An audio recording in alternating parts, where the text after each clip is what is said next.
Cybersecurity Today would like to thank Meter for their support in bringing you this podcast. Meter delivers a complete networking stack, wired, wireless, and cellular in one integrated solution that's built for performance and scale. You can find them at meter.com/CST. Living off the land attacks on Microsoft. Attackers use fake Calendly invites to hijack Google and Meta ad accounts.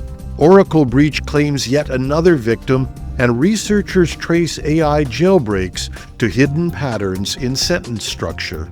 This is Cybersecurity Today. I'm your host, Jim Love. Living off the land attacks is a phrase that was first coined about a dozen years ago by Christopher Campbell and Matt Graber at DerbyCon 3. It describes a technique where attackers can hide using existing software and utilities. I was reading about this and how it had been used in the Ukraine war, where intruders were relying entirely on Microsoft utilities to stay hidden. And then I looked around and I found more and more examples of where intruders were relying entirely on trusted Microsoft utilities, but now in North America. The stories are the same. Attackers start with a foothold and they pivot using PowerShell, WMI, Task Scheduler, all legitimate Windows components. PowerShell might quietly download a script, WMI might execute commands remotely, a scheduled task or a registry run key might be altered to keep the attackers hidden inside, and nothing they do involves a suspicious binary, and nothing looks foreign to the system. These are the same tools administrators use every day, and they're also tools Windows relies on, so you can't simply block them. And of course, that's why these attacks evade so many defenses. Endpoint detection and response systems are excellent at spotting malware, lateral movement, or even odd binaries. But when an attacker sticks to Microsoft-signed utilities, there's often nothing to flag. Investigators in the Ukraine example that I was using said the intrusion blended into regular administrative traffic for weeks. What was dangerous looked almost identical to routine system work. And the real risk isn't just the intrusion, it's the quiet persistence that follows. Living off the land techniques let attackers stay inside networks for long stretches of time, often without writing a single malicious file to disk. And I guess that's why defenders are being pushed to rethink how these tools are monitored. When the threat hides inside some normal system activity, the only way to spot it going offside is when you have an idea of what normal really is and a way to spot the difference. And that means logging that captures what these utilities are doing, but that logging is going more to a behavioral analysis that can surface these anomalies. Of course, zero trust and least privilege models can limit how much damage a built-in tool can do if it's misused. But it's not one control. We're looking at an orchestrated defense, and living off the land attacks are showing why that shift is becoming perhaps even more important. And you know how it is when you see something and it makes you think, and then you keep seeing examples of the same thing over and over again? While I was working on that last story, David, our Monday host, sent me a story, and this time they were spoofing a different trusted utility. A new campaign is sending fake meeting invitations that look like the real thing, complete with branding, but from well-known companies. But instead of opening a scheduling page, the link may open a phishing site designed to steal either Google Ad or Meta business login credentials. And it's a clever twist on this living off the land approach. Calendly is a tool that is used by a lot of people, and of course, people click meeting links without thinking about it. And the attackers aren't dropping malware or trying to compromise devices. They're going after the people who control Google AdWords or Meta advertising budgets, and the phishing pages are tuned specifically for them. Once an attacker gets access to an ad manager account, they can spend thousands of dollars in minutes running fraudulent campaigns or crypto scams, all billed to the victim and all coming from what might be a trusted source. What makes this campaign stand out is the precision. The phishing isn't being blasted out to random users. It's aimed at people who manage business pages and have payment methods attached. The entire attack relies on trust, a familiar scheduling tool, a familiar business brand, and a login page that looks exactly like Meta or Google's own interface. It's another reminder of how this living off the land idea is shifting beyond system utilities. Attackers are now using the everyday cloud tools we depend on as their delivery mechanism. And when the threat arrives through something as ordinary as a meeting invite, the line between safe and suspicious becomes a lot thinner. And again, as if to show how much damage can be done once somebody breaches your defenses and gets within your system, the University of Pennsylvania is reporting another data breach. This one appears to trace back to the Oracle e-business suite hack disclosed earlier this year. Penn says attackers stole documents from its Oracle EBS servers in August, months before Oracle issued patches for multiple vulnerabilities in October. And even though those patches were applied, the university now believes the new breach may have stemmed from access the attackers gained during that earlier incident.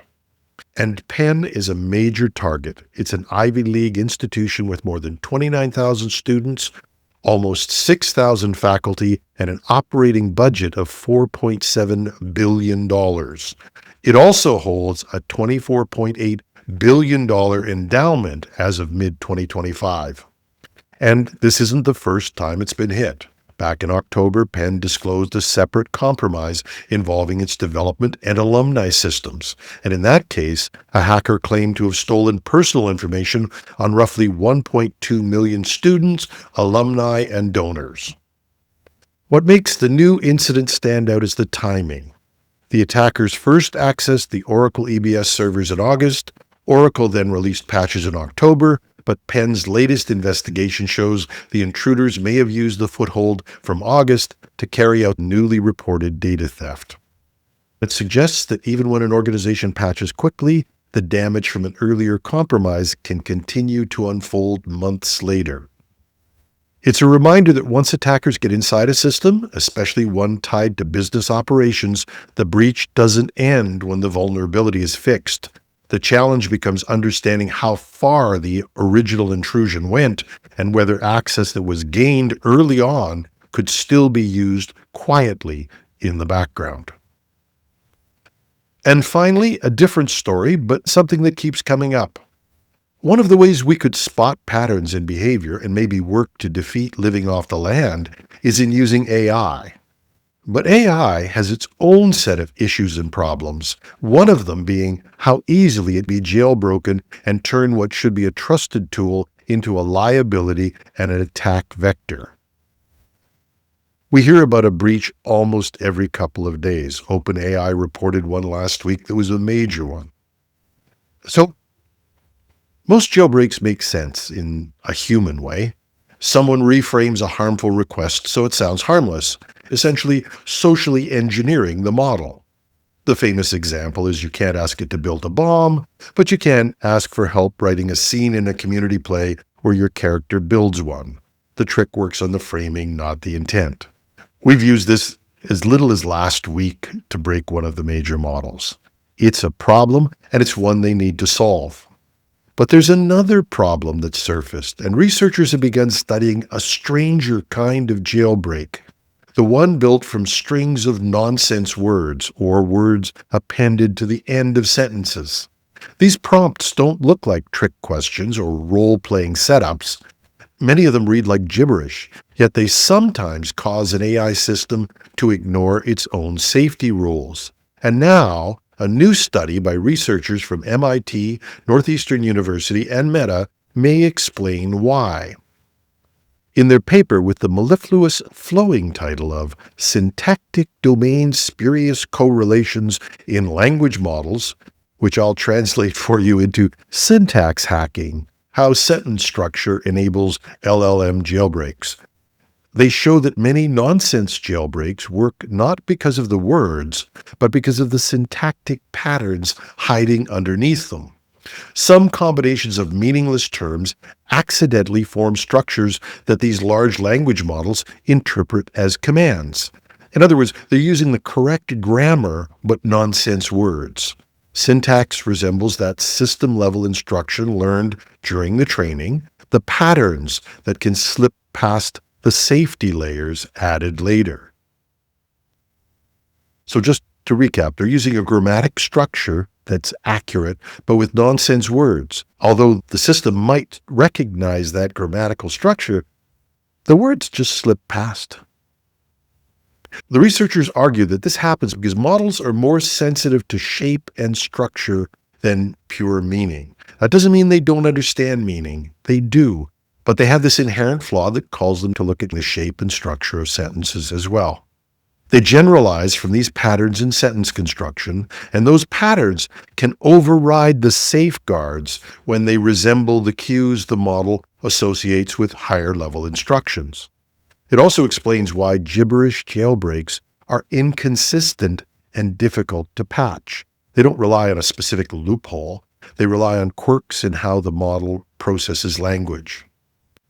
And while both of these vulnerabilities, breaking the frame and breaking the syntax, have been known for some time, understanding why they work can bring us one step closer to higher levels of protection and defense.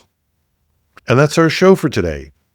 We'd like to thank Meter for their support in bringing you this podcast. Meter delivers full-stack networking infrastructure, wired, wireless, and cellular to leading enterprises. And working with their partners, Meter designs, deploys, and manages everything required to get performant, reliable, and secure connectivity in a space. They design the hardware, the firmware, they build the software, they manage deployments, and run support. It's a single integrated solution that scales from branch offices, warehouses, and large campuses all the way to data centers.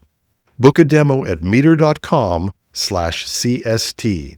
That's meter.com/CST. And while the show is all news, there's some ideas that are important. I'd always love to hear from you on what you think. You can reach me with tips, comments, even constructive criticism. You can find me at technewsday.com or .ca. Take your pick. Use the Contact Us page. If you're watching this on YouTube, you can just put a comment under the video, or you can track me down on LinkedIn, as many of you have. I'm your host, Jim Love. Thanks for listening.